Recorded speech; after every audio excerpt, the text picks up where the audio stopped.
मेरे जीजा जी का एक्सीडेंट हो गया। यह बात जैसे ही हमने मोबाइल पर सुनी, हम दौड़ते हुए हॉस्पिटल पहुंचे। हॉस्पिटल पहुंचने पर हमने देखा कि जीजा जी की सांसें थम चुकी थी। मेरी माँ का तो रो रो के बुरा हाल हो रहा था।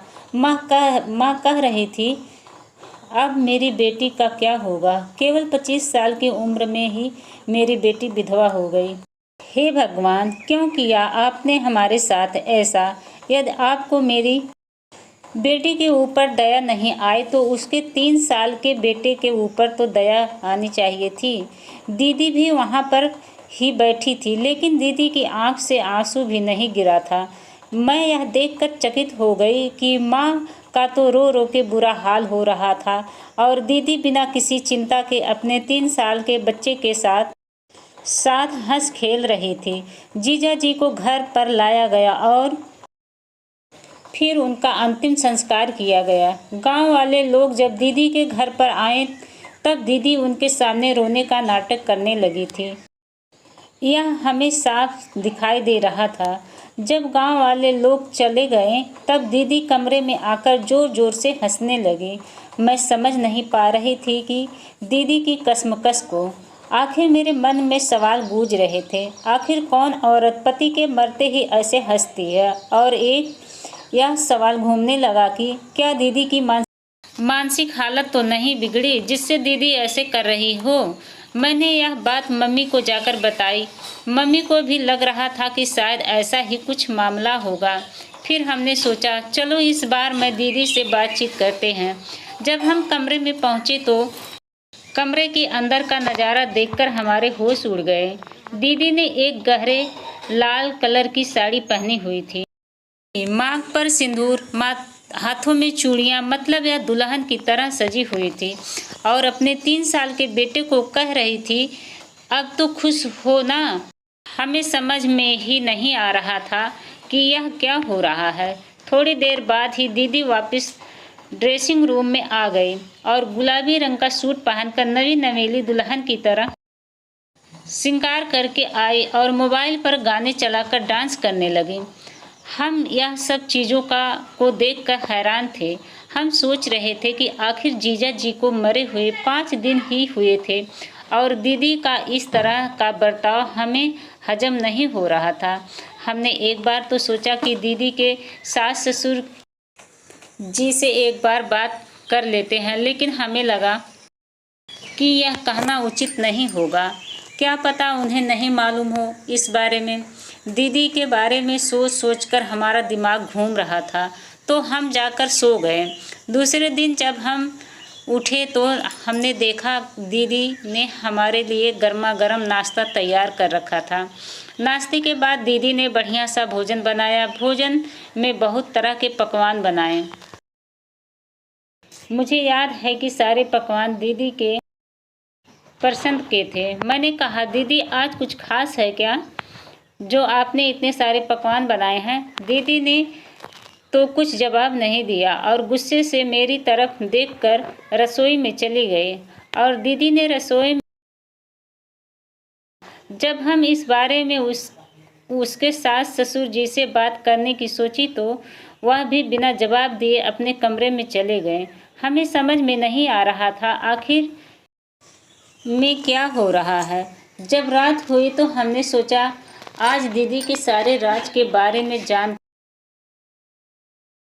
जब हम उसके बेडरूम के दरवाजे के पास पहुंचे तो दीदी अपने बेटे नयन को सुला रही थी। जब नयन सो गया वो अपना एक बैग लेकर घर के पीछे से रास्ते से निकल गए। हम सोच में पड़ गए कि पहली पहेली तो सुलझ ही नहीं रही थी और दीदी अब बैग लेकर पीछे के दरवाजे से कहाँ जा रही हैं। होता आगे से भी जा सकती हैं। और हमने दीदी का पीछा करने के बारे में सोचा। हम भी दीदी के पीछे पीछे निकल गए तो हमने देखा कि दीदी पीछे की गली में एक आखिरी में घर था, उस घर में चली गई। उस घर की चाबी दीदी के पास ही थी। उस घर का ताला खोलकर दीदी अंदर चली गई। भी कोई है। हमें लगने लगा कि दीदी काम तो नहीं करती है। आखिर दीदी इतनी रात को उस घर में जाकर करती क्या है। दीदी का किसी के साथ चक्कर तो नहीं है। फिर हमें दीदी का वहीं इंतजार करते हैं।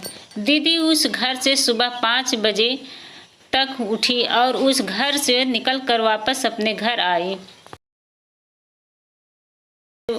लौट कर आए। अब हमने पक्का निश्चय कर लिया कि कल जब दीदी उस घर पर जाएंगी तो दीदी को रंगे हाथ पकड़ ही लेंगे। दूसरे दिन भी दीदी का वही दिनचर्या रहा। देर रात होते ही दीदी अपने बेटे को सुलाकर वापस अपना बैग निकालकर उस घर में गईं। जैसे ही दीदी उस घर के अंदर घुसी, हम भी उसके पीछे पीछे उस घर में घुसे। घर के अंदर गए तो वहां का नज़ारा देखकर दीदी ने हमें अंदर आते देख लिया था और दीदी एकदम से घबरा गई और घबराकर एकदम से माँ के पास जाकर माँ के गले लगकर रोने लगी। माँ ने पूछा दीदी को, बेटा क्या हुआ, तो क्यों रही हो और है इस घर में, और यह छोटा सा बच्चा किसका है। आगे जो दीदी ने कहानी सुनाई वह कहानी सुनकर हमारे रोंगटे खड़े हो गए। दीदी ने बताया,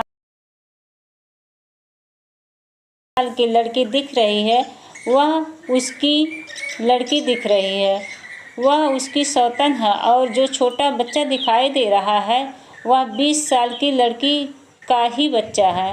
माँ ने कहा, बेटा तुम्हारी सौतन है, तुमने तो पहले कभी नहीं बताया। नहीं, और दामाद जी प्रेम करते थे और ऐसे बिगड़ेल इंसान तो थे ही नहीं, तो फिर सौतन कैसे। आगे दीदी सिसकियाँ लेते हुए बताने लगी कि माँ, आपके दामाद कोई शरीफ आदमी नहीं थे, एक नंबर का बिगड़ेल और निकम्मा इंसान था। कभी नौकरी पर नहीं जाता था, कोई काम नहीं करता था, और उसके शौक थे दुनिया भर के। उसके पास अपने शौक पूरे करने के लिए भी पैसे नहीं होते थे, तो मेरे पैसे चुरा कर ले जाता था। कभी मेरे चुरा कर ले जाता। अगर उसे पैसे चुराने के लिए नहीं मिलते तो हमें मार पीट कर हमसे पैसे लूट कर ले जाता और रोज़ रात को शराब पीकर आता और हमसे लड़ाई करता और मेरे ऊपर गलत लांछन लगाता और मुझे हर बात के लिए रोक टोक करता। और माँ, आपने देखा होगा मुझ में कितना परिवर्तन आया है। पहले कैसे मैं एक खुलकर जीती थी, चाहे जिस चीज़ की ज़रूरत हो तो ले लेती थी, लेकिन अब माँ, अब मुझे हर एक चीज़ को सोच समझकर लाना होता है। इस 3 साल के बच्चे के ऊपर भी उसे दया नहीं आती थी। रोज़ रोज़ की लड़ाई झगड़ों से मैं परेशान। मेरा मन तो कर रहा था कि मैं आत्महत्या कर ले, लेकिन मन को कठोर करके मैं जी रही थी। फिर माँ कहने लगी कि बेटा, यह सब बातें तूने पहले क्यों नहीं बताई थी। क्या बताती माँ, और क्यों बताती। यह बताती कि आपके बेटी ने जो आपने पसंद से लड़का चुना है वह बिगड़ैल है, और मैं जब अपना घर छोड़ छाड़ के आपके पास आना चाहती तो क्या आप मुझे रखते। मेरे परिवार वाले ने जो मुझे अच्छी बहुत समझते, वह मेरे बारे में क्या सोचते। और यह समाज वाले आप लोगों को तो ताना मार मार कर जिंदा ही मार देते। और माँ, यह जो लड़की है माँ, इस लड़की के साथ आपके दामाद ने ज़बरदस्ती की थी। रोज़ इसे चाकू से धमका कर इससे ज़बरदस्ती करता। बेचारी लड़की पेट से हो गई और इसके माँ बाप को पता चला कि यह पेट से है, तब इसके माँ बाप इसे छोड़कर चले गए। मेरे पति ने इस लड़की की भी ज़िंदगी तबाह कर दी थी। इसके क्या क्या सपने थे। यह पढ़ लिख कर कुछ बनना चाहती थी, लेकिन सब बर्बाद कर दिया।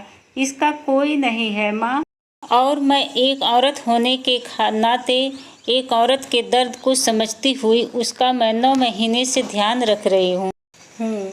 यह दिन को अपनी जॉब करती है। बेचारी गरीब है, इसलिए इसके कुछ सपने थे।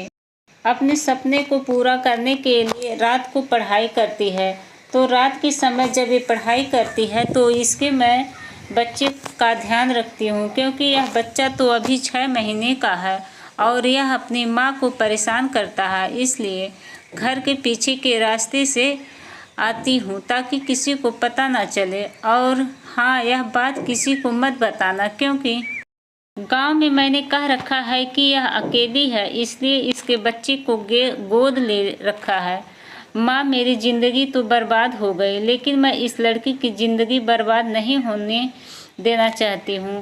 और आप कहते हो ना कि आपका आदमी मर गया और आप ऐसे श्रृंगार कर रही हो और पकवान बना रही हो, तो आपको बता दूँ, मैं उसके जीते जी तो जीना छोड़ दिया था, लेकिन मैं अपने बारे में सोचना ही छोड़ दिया, क्योंकि कभी अपने बारे में सोचती तो वह मेरे ऊपर लांछन लगाता, मुझे टोकता, मुझे मारता। लेकिन अब मैं आज़ाद हूँ माँ, मैं अपनी ज़िंदगी आज़ादी से जी सकती हूँ और मेरा पति मर गया, इस बात का मुझे कोई दुख नहीं है। मैं बहुत खुश हूँ।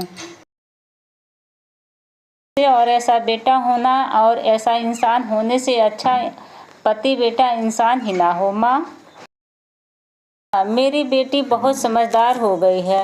माँ ने माफ़ी मांगी और दीदी से कहा कि बेटा, अब मैं तेरे सुख दुख में तेरे साथ ही रहूँगी।